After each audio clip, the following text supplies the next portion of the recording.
Morning, YouTube. I'm here with the mid-season finale recap of Mad Men, and I just have to say that it was really, really great. Don't you guys agree? I just think that it had so much going on, so many new developments, so much controversy and drama, and just great acting and great writing. And I think that in the end, it really did satisfy me since we're only getting half of a season. I think it ended in a really good way. So let's get into it. Okay, so it's 1969, and the show starts off with everybody watching the space launch. Neil Armstrong going to the moon and all of that stuff. And it was actually good. I'll get into it a little bit later, but it was good to see how people in that time saw it. They had to wait. They weren't sure if things were going to go right and everything. So it was kind of interesting from a historical perspective to see how the people reacted to that and everything. And then we go over to the West Coast, and Ted Shaw is flying this plane with two Sunkist execs in the plane.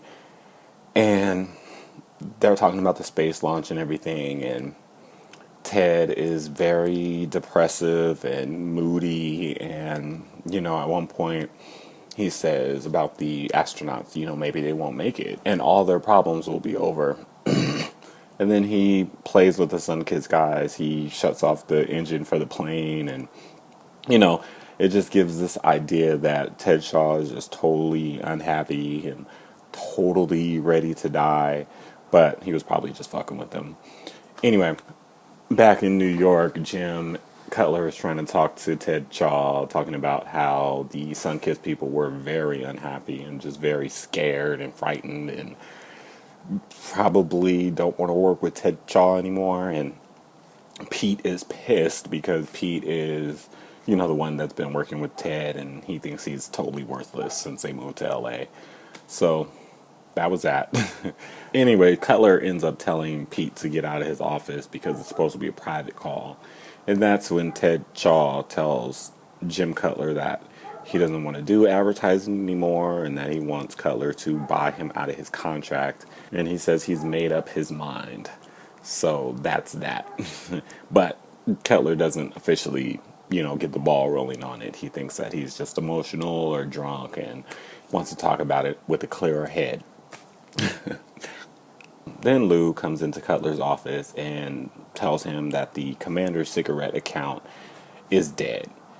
The account that, Don Draper came in and interrupted their meeting and, thought that he was gonna snag the account, but apparently they didn't like that. So Lou is pissed because he's saying that, he's built his resume for 10 years with cigarette companies, and Jim Cutler's like, we don't owe you anything. You're a hired hand. Now get back to work. I thought that was funny. Now we'll get into a little bit of man candy, because there were some cuties on this episode, weren't there? I mean, Bob Benson wasn't on it, but when we went to the Francis house, one of Betty's, I guess, old high school friends came over with her family. She has two boys, one who's like a senior in high school. His name was Sean. And then we have one who was sort of middle school, looks like Neil. And automatically, Sally is really taken with the hunk that is Sean. He is really cute, nice body and all that stuff. And I guess we'll get into them a little bit later. But Peggy comes home, and there's this guy working on her ceiling. And really cute for her, I think. He's kind of a nerdy, kind of awkward cute, but cute for her. Tall guy. His name is Nick. And, they're talking, and he ends up giving her his number, and she's all smiling about it and everything. Let's not forget that there's that little boy that keeps coming to watch TV and hang out with Peggy, who lives upstairs. Let's not forget that. And so then the shit kind of hits the fan. Lou was mad about the Commander's cigarette deal going sour, and so was Jim. So apparently Jim drafted a letter saying that they were getting rid of Don, that it was a breach of contract issue, and it was because he signed the contract saying that everything had to be, rehearsed or whatever. He couldn't fly off the cuff with his meetings and talking to admin and all that stuff. So it was a breach of contract. It was funny because Don's secretary, that dumbass girl that Joan hates, she, delivered the news to him, and she was really sad, and she like kissed him, and he was like, okay, this can't happen. And she was like, yes, I know, not right now. That was funny. But then after that, Don is pissed off. He goes into Jim's, he busts into Jim's office, and, was just kind of like trying to go off on him, but he doesn't really have a leg to stand on. Cutler is, telling him that, before they merged, it was this big mystery. Him and Ted used to talk about Don Draper all the time and the mystery of what this guy is going to do next. And he's like, now that I've seen the behind the scenes, I am not impressed. You're a drunk and a bully. You're nothing but a football player in a suit. And Don is so pissed. He's about to hit him, and he's like, oh, if you hit me, then that'll just make things easier. So Don storms out. He goes up to Sterling's office. He yells for Joan to come out of her office and them to get Cooper. And they all look at the letter, and Pete and Sterling definitely don't want Don to go. Pete mainly because they have the Burger Chef meeting, which is coming up in a couple of days. They have to fly out to Indianapolis to go do that. So they take it to a vote. And Cutler and Joan are the only ones that raise their hands when they say, who wants Don out. And everybody else, when he says, are you opposed? Then everybody else raises their hand. So he's outvoted. So he goes back downstairs and he's cool. Joan is pissed because she's like, I'm just tired of him losing me money. And Cutler is like, it's a breach of contract. It should be cut and dry. And Joan's like, you shouldn't have done that. So after that, we get Peggy, and she's packing for Indianapolis, and then the little boy comes downstairs, and the little boy is talking about how he definitely wants to watch the TV on Sunday because that's when the astronauts are supposed to land. And she's like, I'm going to be gone, but I'll give you the key and everything. And then he admits that, it's not there. I don't want to move to Newark. And basically his uncle got his mom a house and a job out in Newark, and that they were going to move. And poor little Peggy, she like hugs him and she starts crying and everything. And she's trying to, give him a pep talk and everything. So it's really, really sweet. And it comes up later in the episode. Back to Don, though. He's also packing, and he ends up calling Megan. Megan is reading scripts and everything, and she's about to go see The Wild Bunch. And Don says, I want to see that movie. Anyway, he tells her about the whole breach of contract thing, and he's like, maybe it's for the best. Maybe I can finally come out to LA. And then she has this long, awkward pause. And he's like, what do you want? Do you want me to do that? And she's just like, Don. So it's over. And somehow, even though I've been wanting this to be over, I felt a little bit sad for Don. I don't know why, but it just seemed really sad. Anyway, he was just like, I'll take care of you. And she was like, you know what? You don't have to. I'll be fine. And he's like, well, until you are fine, I'll take care of you. I owe you that. So I liked that. I don't know why.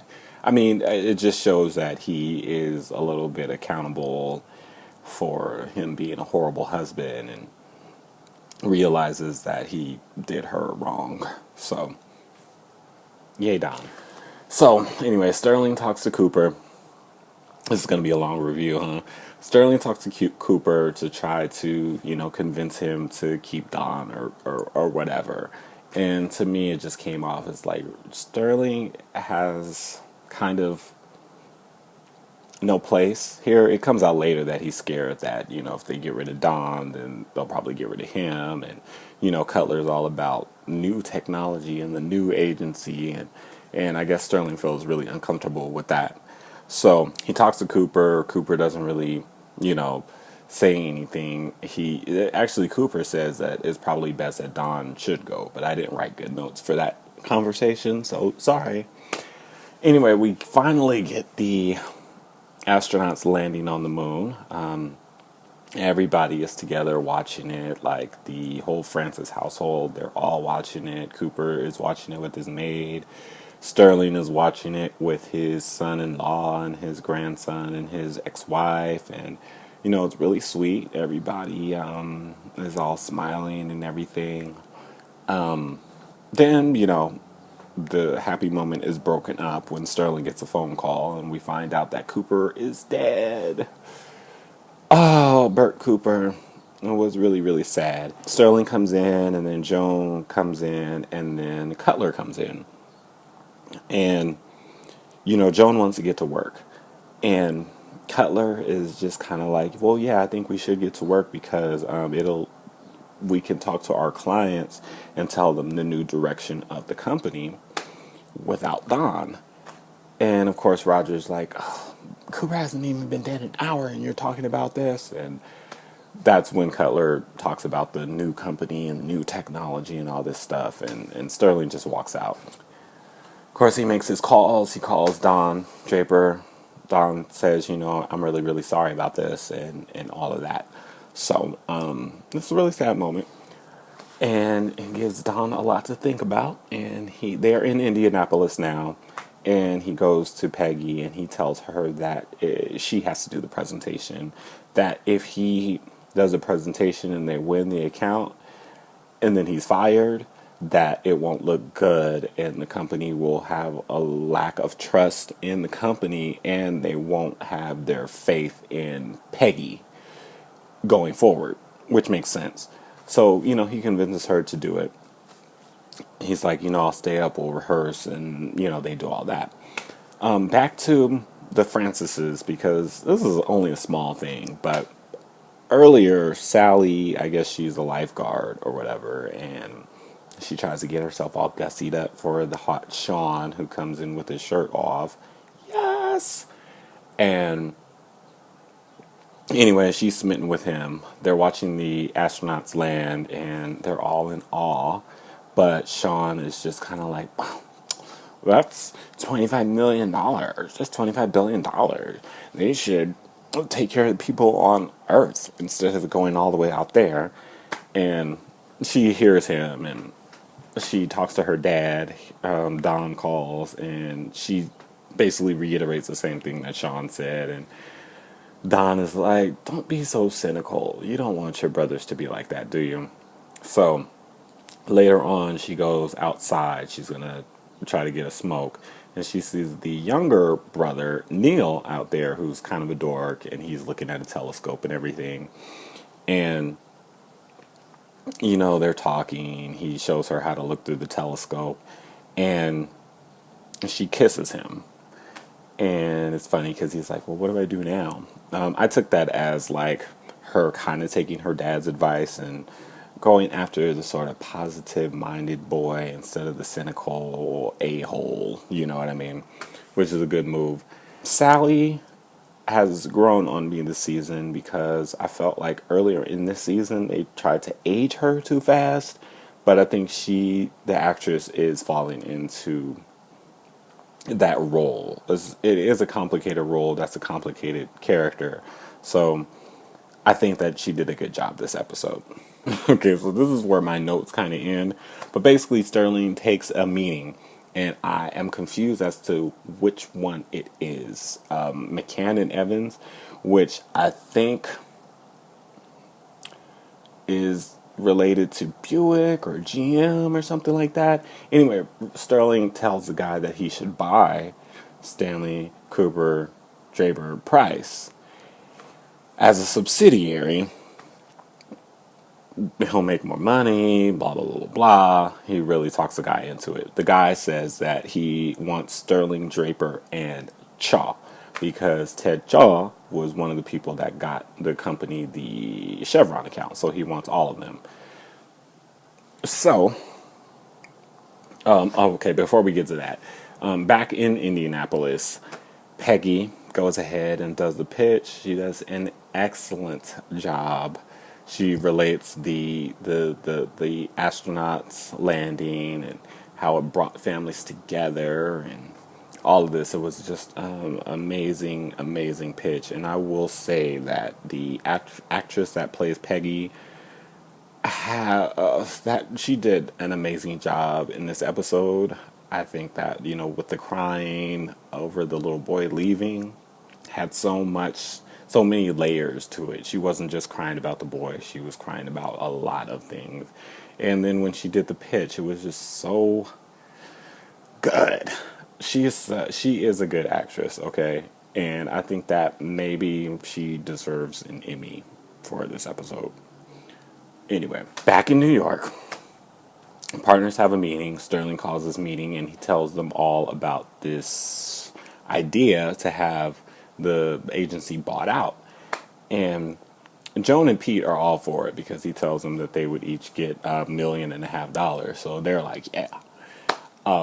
Cutler hates it because basically it'll keep Don, who he hates, and it'll give Sterling all the power, and Cutler won't really have any power.